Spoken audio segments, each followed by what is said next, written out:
those who are stakeholders and players in this arena, this to be the most monumental subject of the hour. What does it mean for a developing country like Pakistan?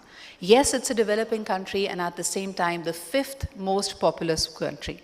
Our energy needs, our requirements will be ever growing. Are we planning and are we in a secure place for the future that is literally at our edge? So ladies and gentlemen, a couple of great news that we've been hearing in the news. If I go back to the newspapers, there are more than 15 billion US dollars that Chinese investors are happy to and ready to invest in the petrochemical industry of Pakistan.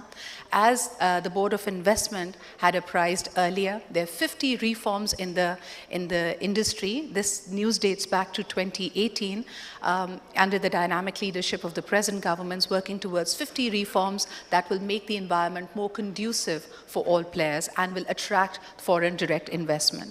These investments are perhaps aimed at connecting the Gwadar port with Western China and fulfill the demands of the present and the future. How do we work towards that? Our eminent speakers will perhaps, this subject and many more will come into play today. So let's get started. The first welcome note is by the Honorable Minister of State and the Chairman of Board of Investment. Please join me in welcoming Mr. Mohammad Asfar Ehsan.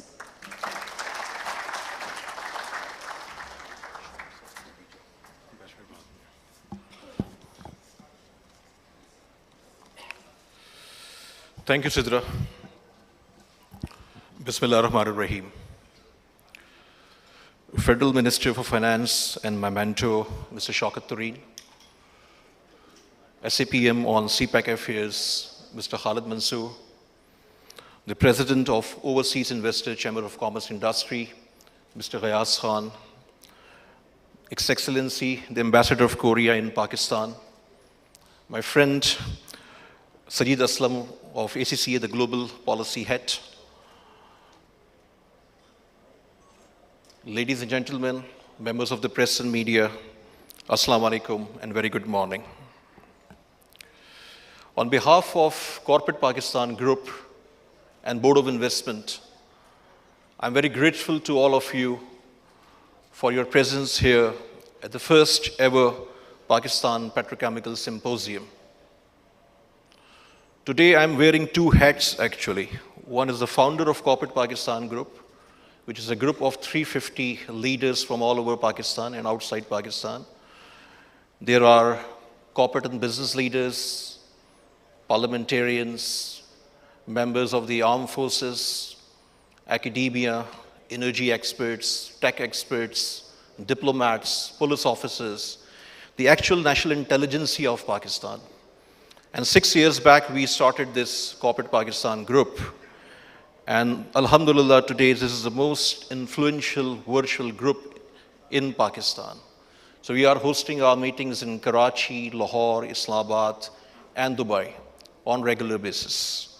We hosted over 100 dialogues, conferences, and networking dinners in the last 6 years.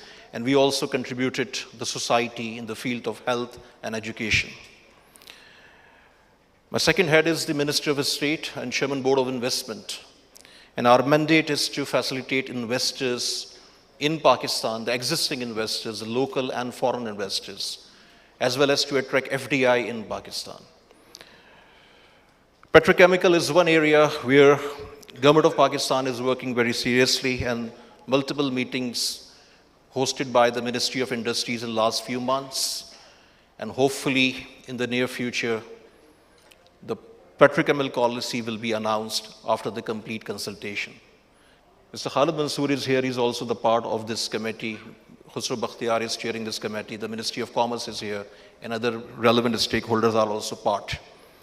And we are expecting around $3 billion investment in the near future, in the next 2 to 3 years. There are 5 active players in Pakistan working for this industry and willing to invest more and to expand their existing projects, including Lotte, ICI, Agrochemical, Agro Corporation, Tufel Chemical, and Getron. At Board of Investment, our role is to propagate this industry. And that's why we are hosting this dialogue with the industry leaders. And I'm grateful to our Finance Minister, Mr. Shaukat Tareen, and Khalid Mansoor, who are here, and later Mr. Asad Umar and other ministers will also join us in the other sessions. My dear friends, the Board of Investment, Government of Pakistan, besides its core function as the apex investment promotion agency of Pakistan, is mandated to facilitate industrialization, materialize export potential, encourage diversification in knowledge-based sectors, and enhanced a new level of global economic connectivity through effective policy advocacy and investment facilitation. In this context, I would like to accentuate that there is a dire need for the development of a comprehensive petrochemical policy for Pakistan. Pakistan mainly depends upon oil and gas resources to fulfill energy requirements. Indigenous resources of oil are not enough to meet the requirements of a growing economy. Ladies and gentlemen, Pakistan Oil Companies Advisory Council, OCAC, which constitutes all of oil refineries and downstream oil marketing companies, estimates that demand for petroleum products will rise at a robust rate of 10% per annum for the next 5 years. Therefore, need of the hour to enhance investments with foreign oil companies, refineries, and the upstream and downstream sectors for the rapid development in petroleum products exports of the sector. My dear friends, I want to draw your attention towards the absence of a naphtha petrochemical cracker complex in the country. And today, our downstream industry of Pakistan is dependent on imports.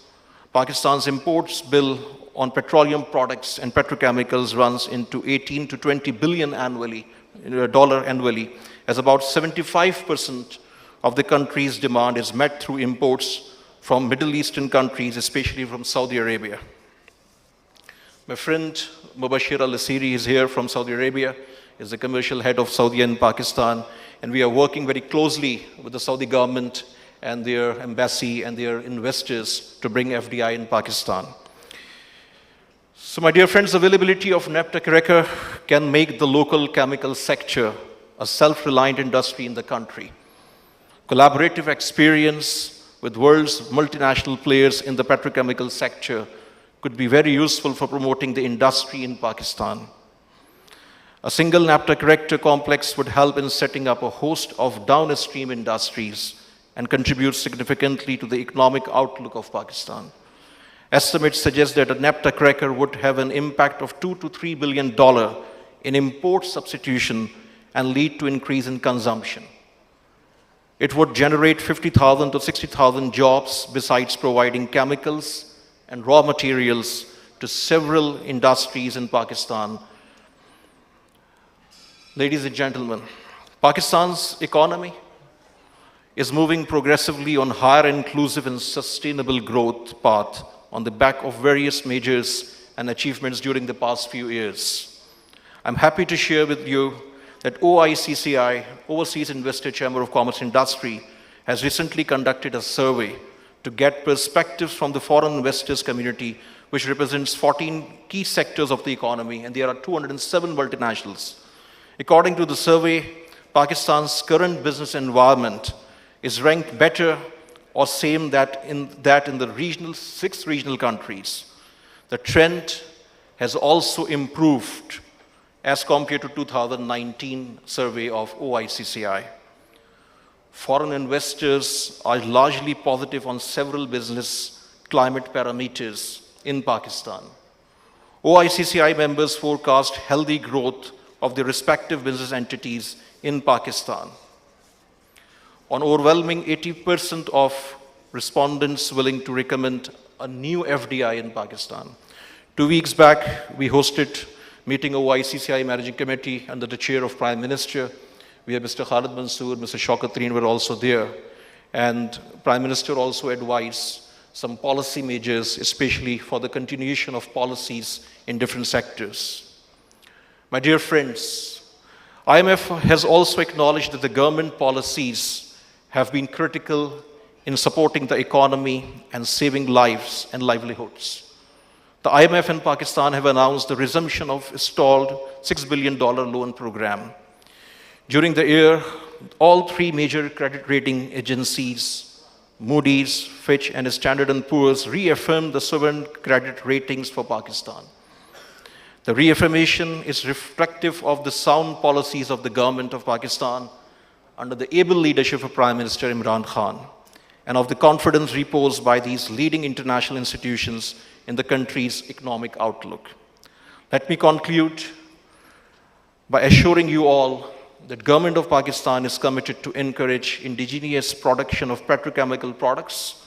As Chairman Board of Investment, Government of Pakistan, I assure my best facilitation and assistance for your investments in the petrochemical sector in Pakistan. And today's dialogue, today's symposium is one evidence in this direction. Our dedicated team of Board of Investment, our foreign missions, and our embassies are all open for support in your investment endeavors. I also want to share with you, majority of you are very, very dear friends. I joined this government 3 months back as the Chairman Board of Investment. I'm not a political person, I'm not a bureaucrat. I'm completely an apolitical person and a concerned Pakistani. And I personally believe, because I came from the corporate sector in the last 22 years, I was engaged with the whole corporate sector of Pakistan. I was working in Pakistan and globally as well. And this is my personal belief and observation that in majority areas, the Prime Minister Imran Khan's policies are in the right direction. We are working with China. Mr. Khalid Mansoor is here. He's working very hard on the China affairs. Our Board of Investment is working very hard. And in multiple sectors, what I observed, that we are in the right direction. For the betterment and for the complete transformation and the restructuring of this country, the large country of 30 million individuals, there is no overnight solution for any government, for any organization. So I personally believe, as a concerned Pakistani, that continuation of political government for full 5 years term is mandatory for the prosperity and the progress of Pakistan. And this is beneficial for all concerned. We are available 24/7 at Board of Investment. My team is available for all of you for any pain point you are facing or any investment lead. We are here with you 24/7 to facilitate you with all the concerned stakeholders. Pakistan Zindabad.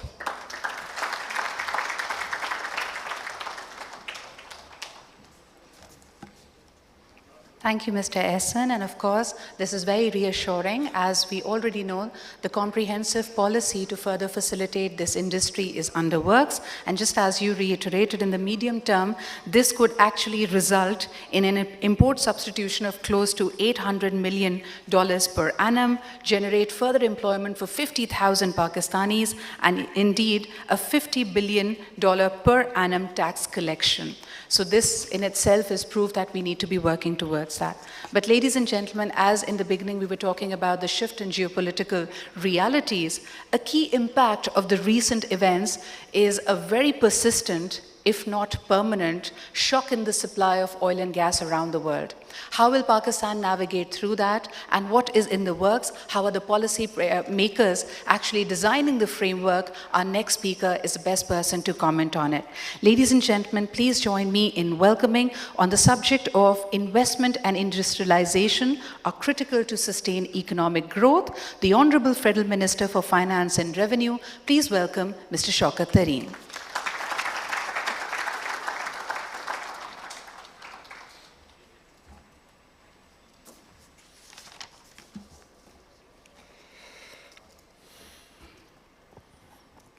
Bismillahirrahmanirrahim.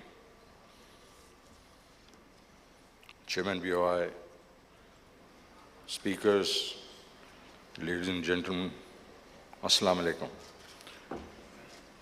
I'd like to thank the organizers for inviting me to this August seminar and symposium. I think it's a very good initiative by all the organizers, because I believe it is important for us that we have a roadmap.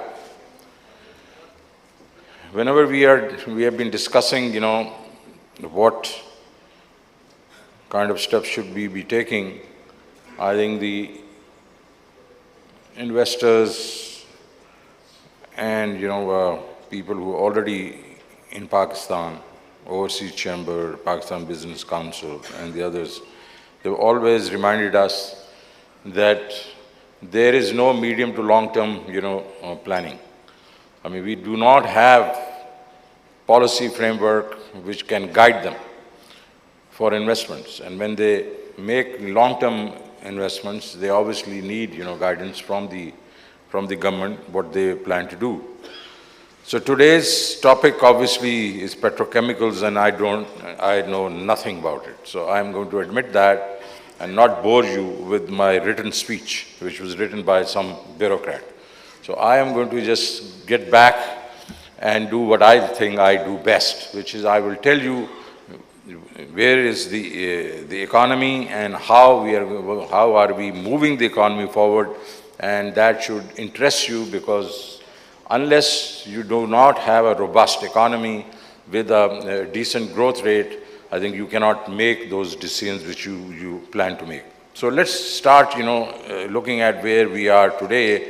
But just to give you a historical background, in the 60s, we were the fourth largest economy in Asia. We were bigger than South Korea, twice as big as, Saudi Arabia and Thailand. And we were only, obviously second to Japan, China, India. And so what went wrong? What went wrong? We had a massive nationalization in 72, 73, followed by another, misadventure when the military dictator of those times, put us into this Afghan war in 1979. It was not our war, but we went into that and suffered, because there were millions of Afghanis which came to Pakistan, and we kept fighting till, it ended in 1987, 88. But by then, we were deep into the war, and frankly, the Mujahideens and others who obviously had fought the war were left with us, just like a big bag which we had to hold, and everybody else left. And so what did we do? For the next 10 years, we obviously dealt with that situation till, we went to another, kind of war, which was the 2001 war on terror. And all that, meant that we again lost another 10 years. So all these things meant that the Pakistan, economy suffered. We not only suffered casualties, we also suffered, economic losses. And then we obviously had a democratic government come again, in 2008. 2008 to 2018, I would say uneventful, kind of economic performance, because even in those years, we did not fix the kind of, structural imbalances, structural flaws which we had. And all through this period, which is I would say 25 to 30 years, since 2019, 72, 73, we just kept building, we kept on, kind of living with the structural imbalances. And what were the structural imbalances? Structural imbalances were that our tax to GDP was pathetic, was, always hovered around 10%, which is not enough to meet, the not only the current expenditure, but also the development expenditure. We, of course, had a mismatch between our exports and our imports, That would always put pressure on us. But another structural imbalance which continues even today is the saving rate. Unless you have a saving rate which can support 6 to 8% growth rate, which means that, your saving rate should be north of 25%. We always had a saving rate, which hovered around, between 13% to maybe 18%. So not good enough to, to sustain a growth rate of 6% plus. Then we also, the productivity in our industrial sector, once, the investments stopped, because after nationalization, who the hell would just invest in Pakistan, because they were not even treated very well once the nationalization took place. So productivity went down. Agriculture, we just ignored. We thought this is a given, that we will produce wheat, we will produce, other food items. So it was given, so we never focused on improving the productivity of the agriculture sector. So guess what? We are food short as of now. We are a food deficit country as of now. So no structural changes, etc. And in comes, PTI government in 2018, faced with a current account deficit of $20 billion, had to pay another $10 billion in foreign currency loans, and went around, trying to gather money from friends. Well, they helped us, but not good enough, so we basically had to go to the IMF. IMF, as you know, has a cookie-cutter approach. They like to take out the demand from the economy. That at that stage, the economy was growing at around 6% on the rebased basis, and they just basically took the demand out, and we just, within a year, we just, our growth rate dropped to around 3%. What did they do? They, depreciated the rupee, they increased the discount rate, they just slapped, higher utility payments. Now, all that meant that we actually had to slow down the economy so that the demand, extra demand, which was creating problems for us, had to go away. So, well, the government was trying its best, and I think it was trying its best to cope with this situation till, they face another major crisis, and that's COVID-19. So COVID-19 came in 2019.